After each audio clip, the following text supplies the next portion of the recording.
Tyler, how are conditions where you are? Yeah, hey Tom, good evening to you. Over the last about 30 minutes, the wind really has picked up here in Valdosta. I'm told the Fox 5 storm team is telling me that they are expecting the eye wall to come through Valdosta in the next about hour or so, and that's going to bring some serious wind over here. This gas station's awning was no match for Hurricane Helene's strong winds as it tore through Valdosta. We have driven around the city and have seen hundreds of trees down and many of them on roads. Tonight, the power is out for most as the cleanup begins. After crashing ashore in Florida's Big Bend region, Hurricane Helene made a beeline for South Georgia. The storm packed quite the punch in Valdosta as the eye wall passed right over the city.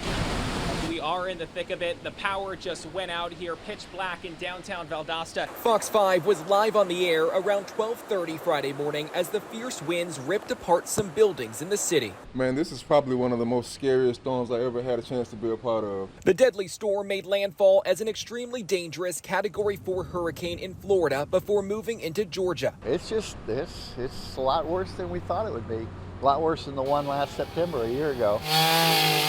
Throughout Valdosta, trees that were knocked down are either on the ground or on power lines. In some spots, traffic lights are no longer in the air. The roof of a store collapsed and brick walls crumbled during the storm. We normally park right here at this spot. And last night, during the night, we were not sleeping. You couldn't sleep during it.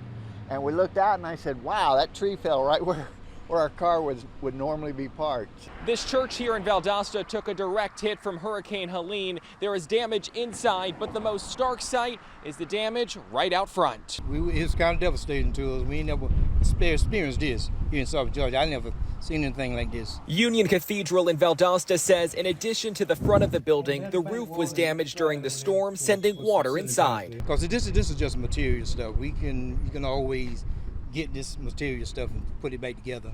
With the storm now out of here, power crews are now working to restore power.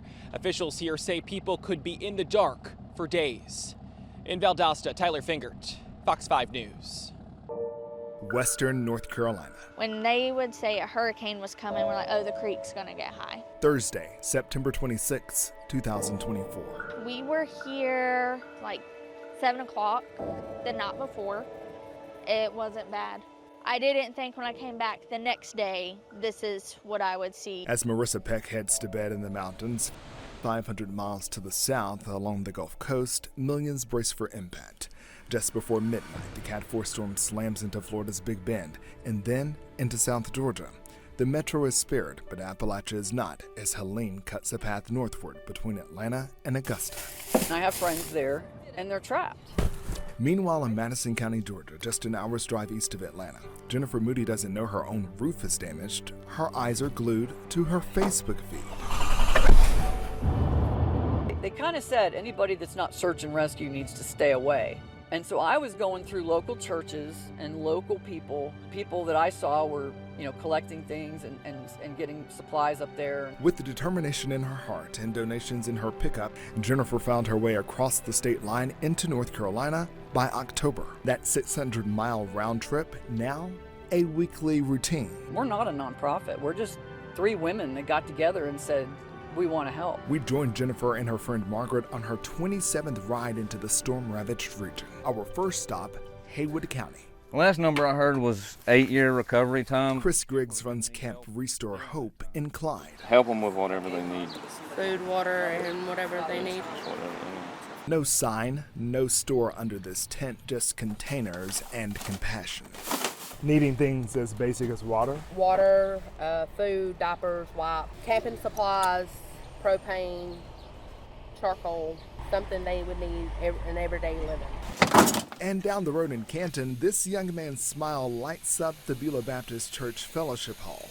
I ask him why he looks so happy. You never know what people's going through, and people could be depressed and really depressed, and stuff like this could really help people out in the long run. He's expecting a child this summer, but today he walks away with diapers, detergent, and dignity. The line that we had at 11:15.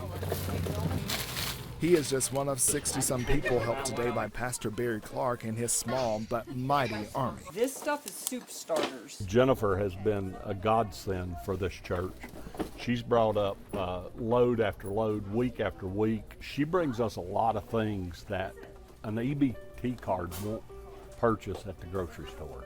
The paper towels, the toilet paper. Hurricane Helene was the deadliest storm in North Carolina's modern history, causing nearly $60 billion in damage and claiming 107 lives statewide. Buncombe County took the hardest hit, 43 lives lost. Donna Fink is Jennifer's eyes and ears here on the ground and today's guide into a community called Craigtown, just southeast of Asheville. A 10-minute drive the night before turned into 5 hours to get over here. And the place Marissa's family called home until that Friday morning in September. Tyler and our oldest, she's 9, they got around the building up there and I heard her say, "Where's Nana's house at?" And when we got around those trees in the building, there was nothing but trees down till we got to my aunt's house, which is that house right there. She was on the porch and she was screaming, "They had no time. They had no time. They had no time." Marissa's mom and dad, 8 cousins, 1 family friend, all killed as days of relentless rain turned this mountain into a merciless mudslide. This is before, this is after. As fast as the storm came is as fast as it left. While many in this region recover, Marissa is only left with memories and the hope of rebuilding what Mother Nature wiped away. We can bounce back. Oh yeah, they can bounce back. Yeah. They need some help. Yeah, absolutely need lots of help. But people like you are. Volunteers is what's done it. Am I wrong? No. No. I mean, it's been all volunteers. And it's a community. I mean, it's our counties. It's people from out of state. In Western North Carolina, Jonathan Stacy, Fox 5 News. It doesn't take long to find out 3 things about Peachtree Road Race contestant Ken Higgins. He's a natural-born athlete. I had completed more races than some of the contestants had been alive. And against the odds, he's a talker with a sense of humor. Because it was a stroke, they were worried about my speech, which with most people around me wish it had affected my speech. Years after an Army injury, it returned to take Higgins for an unexpected loop. Ended up with a brain stroke and a spinal cord stroke. Left me blind and paralyzed from the chest down. 2 things came back with time, his eyesight and some feeling in his legs, but he's used a wheelchair ever since. I had always been involved with sports. I played rugby in college. He admits he's spent years on the sidelines. I've been like 185 forever, and I ballooned up to 240. So Higgins got involved with local wheelchairs. That same day, the man in the house calling himself Raymond Cortez texted that he would leave, but for a price. Data, that's a shakedown. That's a shakedown. Are you kidding me? They want me to pay them to leave my home. That's scandalous. Frustrated and distressed as he now had his house sale on hold, Ronan McCabe called the Fox 5 I-team. We met him there, triggering the man from inside the house to text him again. I'm calling the cops. I am with my attorney now drafting up a lawsuit. The house squatter told police earlier that he was a member of the Sovereign Citizens Movement. They don't believe in government. And this allowed me to shift manpower from other places inside the facility to get more things done. Cobb County Sheriff Craig Owens tells me he believes he's the first to deploy robots in a jail in the United States. He says the jail bots will assist deputies with perimeter patrols and security rounds in dorms. These jail bots can handle tasks much faster than some of us humans can. Now, they will not take the place of humans, but let's make sure you understand that. To start, 3 robots are being deployed. Each have cameras and other tech that provide continuous surveillance and real-time communications. While the robots are programmed to navigate the facility autonomously, a live operator will control them for more complex tasks. Is this going to be a game changer for you and your deputies? I think it's going to be a game changer for the whole corrections industry, because it will allow us to be a lot more safer, more efficient. The company behind the robots says AI technology will help spot issues and then notify the appropriate deputies. We're hoping Beaten to death both in the United States and the UK and certainly in Africa because the family thought they were possessed. I think it's the kind of thing where we have to ask, do our case managers really understand the... To me, it's a matter of protecting one of their own as opposed to the smaller fish in the pond. I'm the smaller fish in the pond.